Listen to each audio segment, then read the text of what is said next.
Hi, my name is Dr. Les Sillars. I teach journalism at Patrick Henry College in Purcellville, Virginia.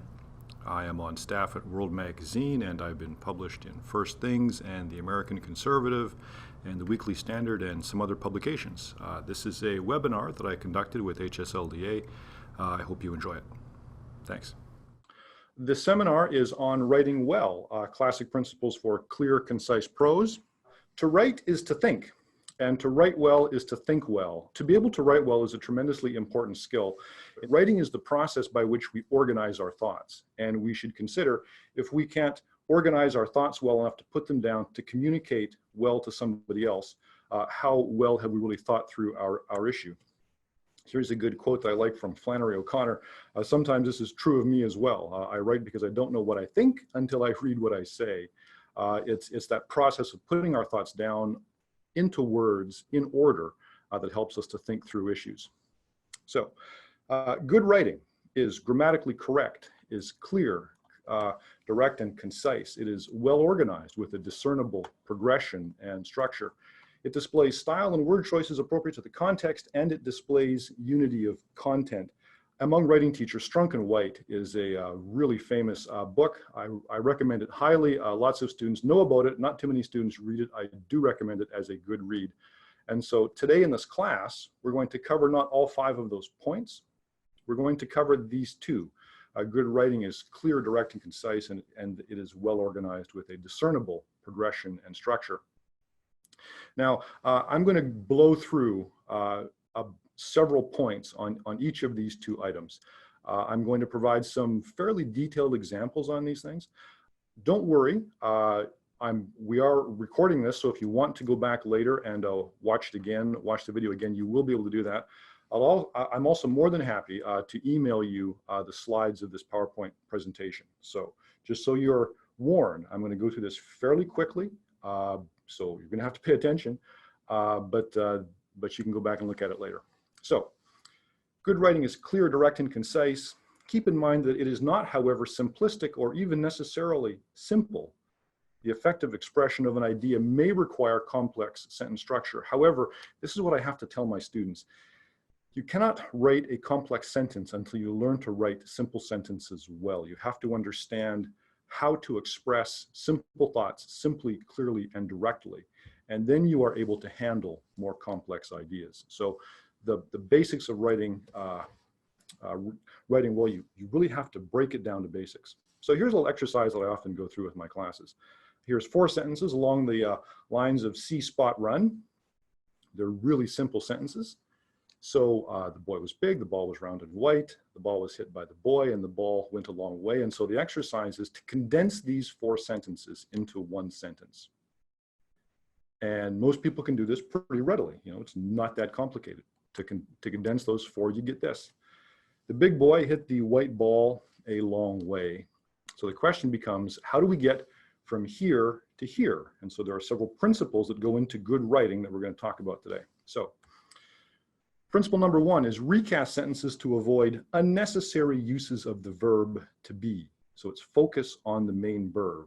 So the boy was big, the ball was, is, and forms of to be are one of the most powerful in a sense, and it's the most general verbs in the English language, but it's also the vaguest. And to write well, you want to write specifically. So focus on the verbs, get rid of unnecessary uses of the verb to be.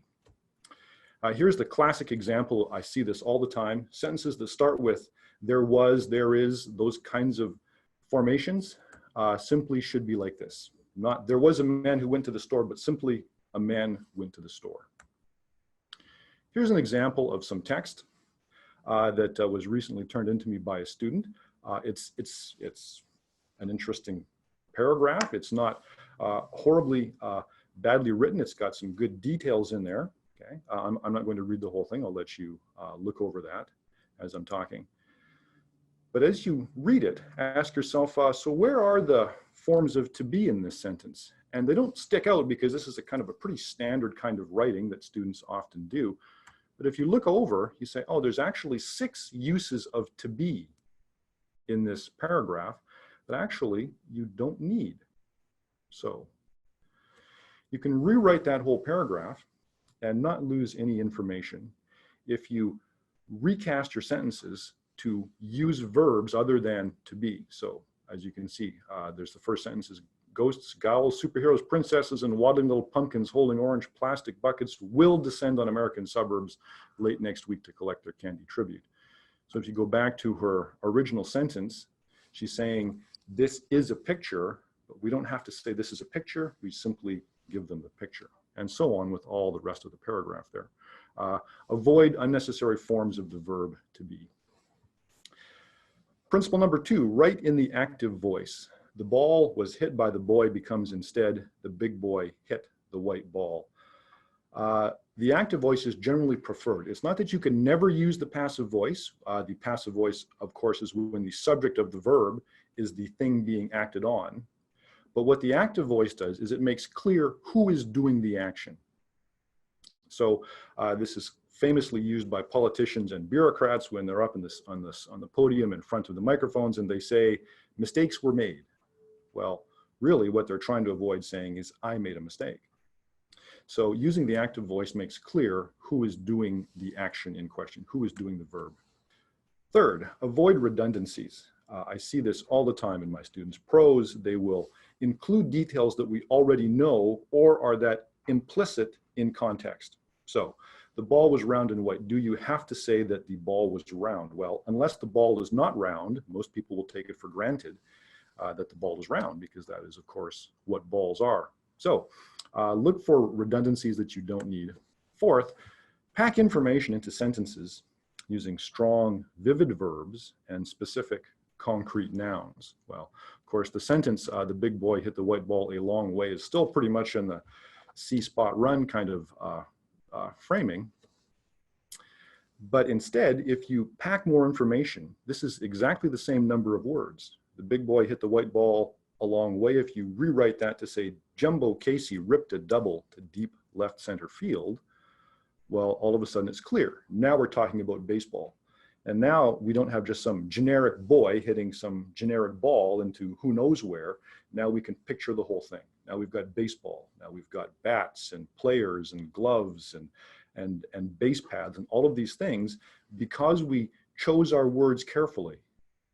Strong, vivid verbs and specific, concrete nouns. Now we know more easily what we're talking about. You can pack way more information. Good writing is well organized with a discernible progression and structure. So the first principle here is structure your prose from verb to verb. This is how you think. Once you get into the habit of trying to avoid using forms of to be too terribly often, now you can start to look at when you look at your paragraph, you know, what are the main verbs in my paragraph? Here we saw a famous Bible passage, of course, from Mark 1. Passing alongside the Sea of Galilee, this is Jesus, of course, saw Simon and Andrew, and Jesus said to them, and immediately they left their nets and followed him. And again, here's a pattern again. So, and going on a little farther, he saw, and he called, and he left, and they followed him. See, and you can kind of see that progression. You can see how ideas develop by tracking the verbs in your paragraphs. If you're saying to yourself, gee, I never thought of doing that previously, most people don't write with an awareness of the parts of speech that they're using, right? But if you suddenly, to write well, you need to become aware, oh, here are my verbs. And if you can track them through your paragraphs, it will make your writing, it will help you to organize your writing. It will help you to recognize the progression and structure of your thoughts and your ideas. Avoid unnecessary transitions. So public speakers are often advised, tell them what you're going to say it, and then tell them what you said. I believe this also is common in forensics as well. And in public speaking, that may be really solid advice. In writing, not so much. Okay, this is not a good idea. In general, you should avoid unnecessary transitions. You may occasionally need to review what you have already written in your written document, especially in a long document. But generally speaking, prose should draw the reader forward with new information in every line. Now, of course, I'm a journalism professor. I teach students how to write for the general public. And of course, that's part of our job, right, is to draw people in with our stories, with our information, keep them reading along, because it's a part of what journalists have to do. But to the degree that you are able to do that in other kinds of contexts, whether it's for the public or whether it's for your teacher or whether it's whatever the context is, you should still think about, how do I draw my reader forward? How do I get them engaged in the next thing that's coming? So every line should add new information. Every line should draw the reader forward. Give readers credit as well for being able to follow a well-organized train of thought. Over-explaining is not only boring and redundant, and it's somewhat condescending if you presume that your reader can't figure out, where you've been. I mean, after all, they can always just look up the page, right, and see what you just wrote. So don't over-explain. Don't use too many transitions. It's not that you can't use transitions; it's that your transitions need to be brief and well thought through, and they shouldn't be overly redundant. Again, sometimes you need to review, but generally speaking, young writers tend to overuse transitions. Now, here's an example. And so this is a pretty standard kind of piece of text, whether it's in an academic context. And there are several benefits for those who work or write for the law review. And so here's first, there's this, and second, there's this. Okay, it's not a bad pair of paragraphs in that it's clear. It's grammatically correct, I think. I believe it's grammatically correct. And there's information there. It's not overly redundant, but is it possible to reframe this such that you don't need these transitions? Well, here's more or less the same information, much more concisely phrased. And again, because it's clear in context what's being said, you don't need either of those transition sentences that are in red. So, and there's the condensed paragraph there. Experience on the law review would be a helpful credential for an undergraduate resume and not just for aspiring lawyers. And then it goes on like that. It's an enormously helpful skill to be able to simply read a couple of paragraphs and then say to yourself, given how much information there is in here, this seems kind of long, this seems kind of padded. How can I say the same thing in fewer words? Good writing is well organized with a discernible progression and structure. So Dr. Rob Spinney is a history professor here at Patrick Henry College. He does an amazing job, not just teaching history, but also teaching our students how to write well and how to think well. And one of the things that he teaches his students is how to craft what he calls true topic sentences. His point is that a pseudo-topic sentence or a pseudo-transition sentence merely announces the topic of the next paragraph. And that's, of course, how young writers are commonly taught to compose. You simply say, well, here's a topic sentence or here's a transition sentence, and the next thing that we're going to talk about is this. But Dr. Spinney, he takes the principle that I mentioned and he says, we're going to draw the reader along. We're going to give new information with every line. And so for his essays that he assigns in class, he says a true topic sentence declares an argument that is one element of the essay's overall argument.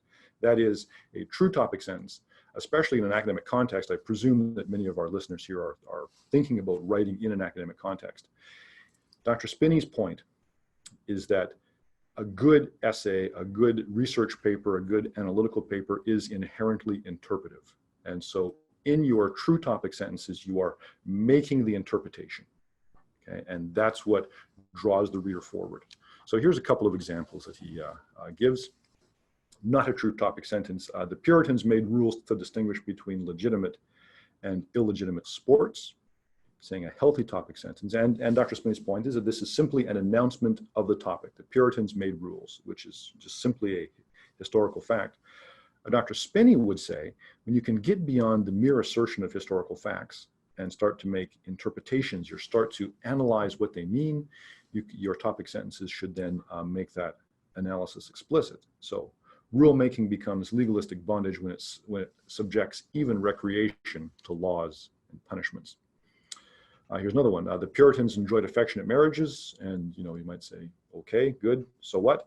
Well, here's what he would call a true topic sentence. Affectionate marriages, like the ones the Puritans enjoyed, promote emotionally satisfying societies, not grim and repressive ones. Now that Again, I'm more than happy. I'm going to end a little bit earlier than the 25 minutes because I can see there are a few questions there that people are asking. Just before we get into that, though, I would like to make the point that being able to write well is important in so many different contexts. I tell my students that the journalism major teaches students how to see the world clearly, how to think clearly, and how to write clearly. And if you can do those three things, you can do a lot more than simply work in a newsroom. You can work in communications, and you can be analysts, and my students have become teachers and lawyers and all kinds of things. But I also am really committed and really truly do believe that stories define cultures, and that those people who can tell great stories and tell them well are really the ones that are going to have the largest impact on societies and where they're going and how they work, because stories tell a culture who it is, where it comes from, where it's going, right? That's how people understand their cultures. And so to be a great storyteller, you have to be a good writer. You have to draw the reader along. You cannot bore your reader, right? You have to draw people through the story, into the story. So if stories define cultures, and I believe they do, the question becomes, are you content to be told those stories, or do you want to tell them? I would like to think that my students want to tell them, and I would hope that you would like to tell them as well. And whatever context that is, whether it's in a newsroom, some other context, whether you come to Patrick Henry College or go to some other college, I really just want to encourage you to say to yourself, how can I tell the stories that are going to help people understand their world more clearly and help them move in a direction, I think that's fair to say, in the direction of righteousness. So I'll just close with this. Journalism at PHC, here's the website if you're interested in learning more about what we do. phc.edu/journalism. Some of the things that my students have been involved with here, journalism, public relations, communications, and those kinds of things, advocacy ministry, analysis education, graphic design, and multimedia. If you would like to see the slideshow, because I know that I blew through this really, really quickly. Normally, of course, in a classroom, I would be able to take questions as we go, but I thought rather we'll just leave them all for the end. But if you would like the slideshow, there's my email address. I am more than happy to send you my slideshow. These principles are not unique to me by any stretch of the imagination, but I'm more than happy to send you the slides so you can look at the examples and perhaps are better able to use them in your own context. So, and Dr. Sillars, we'll be emailing out everybody the recording. So if you'll share the slideshow with us, we could just include it in that email, and then you wouldn't have to do it individually. Everybody can do it at once. That would be great. I'm more than happy to do that. Great. And then we do have some questions, as I think you alluded to. We have a couple students who, we have someone who wanted to know specifically about adjectives. And, she says, would you say that if a person puts an overwhelming amount of adjectives, she could drown out the meaning of the sentence? And so how many adjectives would you say is a perfect amount? And, just generally, I think she'd like some advice on how to structure that aspect of a sentence. Absolutely. That is an excellent question. The answer is 2.4 adjectives per paragraph. No, I'm just kidding. In general, you want to prefer concrete and specific nouns over a lot of different adjectives. Now, adjectives are great. Mark Twain, in the sense that they are useful, they're not an optional part of speech, right? So that you need to use adjectives once in a while. But Mark Twain said that you want to kill off most of your adjectives because then the ones that are left will be much more powerful. And this is absolutely true. So rather than use a lot of adjectives, you should instead think about using specific concrete nouns. Save your adjectives only for the situations where you simply must use the adjective. Okay? And it's the same is true for verbs as well. Rather than saying somebody was smiling broadly, right? Say that somebody grinned. That way you can get exactly the image that you want in fewer, more precise, more explicit words. Good question. Great, yeah. Then we have someone with a question about concluding paragraphs. This student says that they always sort of struggle with this. So do you have any tips on that, or how you can perfect a concluding paragraph? Absolutely. And now the nature of a good conclusion varies widely depending on the context. So I tell my journalism students, in a news story, you never ever summarize in a news story, right? That's just not what news stories do. In a news story, you want to summarize with a good concluding quote that seems to reflect something important about the story. You also typically, in a news story, you want to have something that looks forward to what's happening next. So, you know, and so if you've been covering an event, you say, well, this is what happened previously, this is what happened now, and now this is what's going to happen next. That's a good way to conclude a news story. Those principles are also good in other contexts, in academic contexts. But in academia, it's pretty normal to summarize your main point at the conclusion of your paper. At the same time, you also want, if you really want to do a really good paper that leaves the reader, whether it's the teacher or your grader or your fellow students, with something to think about, it can be a summary, but hopefully it's a summary that offers something new, whether you rephrase it in a new and better way, something that doesn't just simply repeat what you've said before. So whether it's a great, in news, it's a great quote. In academic paper, it's a really key point that you want to make that encapsulates exactly what you would like the reader to leave with. Great. And then we have another student who wanted to know if you had any advice on developing a title for an essay. Ooh. Yes, in fact, that's a really good question. Students often struggle to write headlines, and it's exactly the same problem for the titles of essays. What I do, I never try and start off with a title. Okay, I just like, no, it's just too hard to do.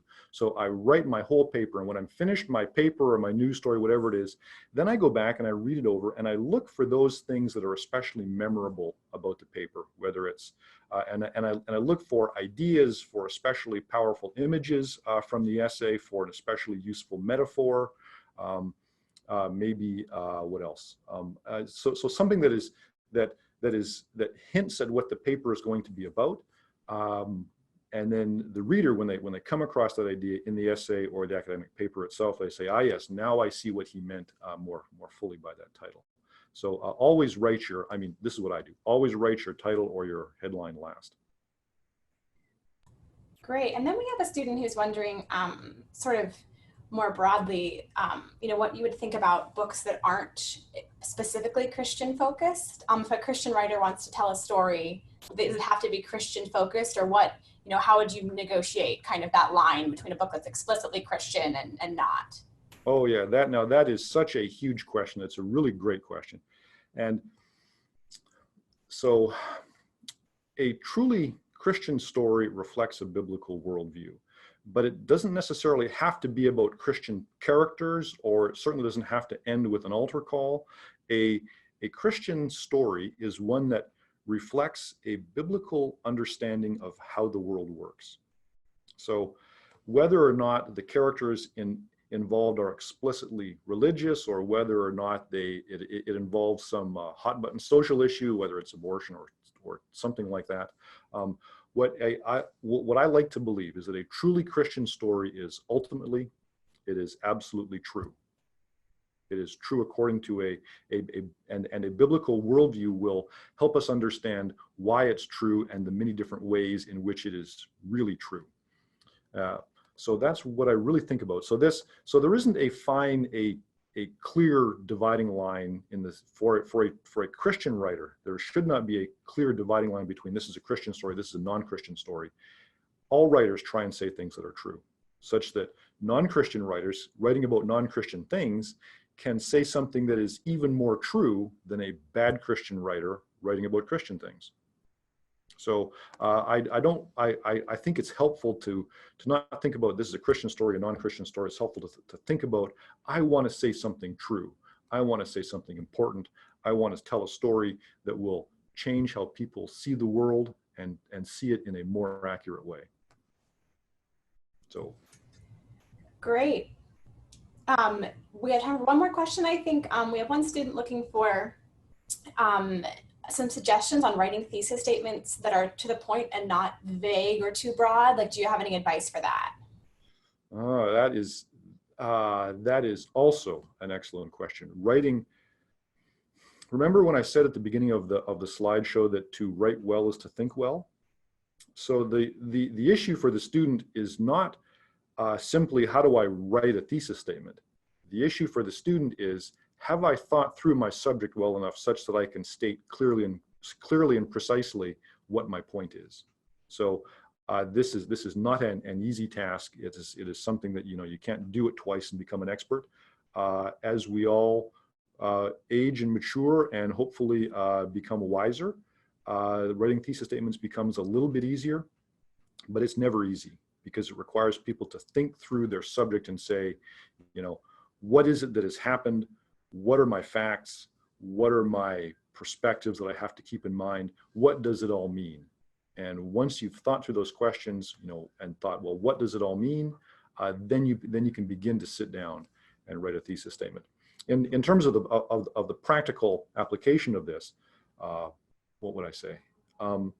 It's okay to write a long and bad thesis statement at first, right? So if you're really not sure where you're going with it, write it out, even if it's a paragraph or 2 paragraphs long, that's okay. But once it's down there on paper or on your screen, then you can work with it, then you can hone it and refine it down to get it something that's really concise and really says exactly what you want to say. Great. Thank you so much, Dr. Sillars. I'm going to sneak in one more question just because I saw one specifically about journalism that we haven't really discussed that yet. Did you have any advice more specifically about learning about journalism, especially for high school students, or maybe different resources that Patrick Henry College might provide? That is such a great question. I'm glad you brought that up because I forgot to mention that. Patrick Henry College does run a series of teen leadership camps in the summer for high school students.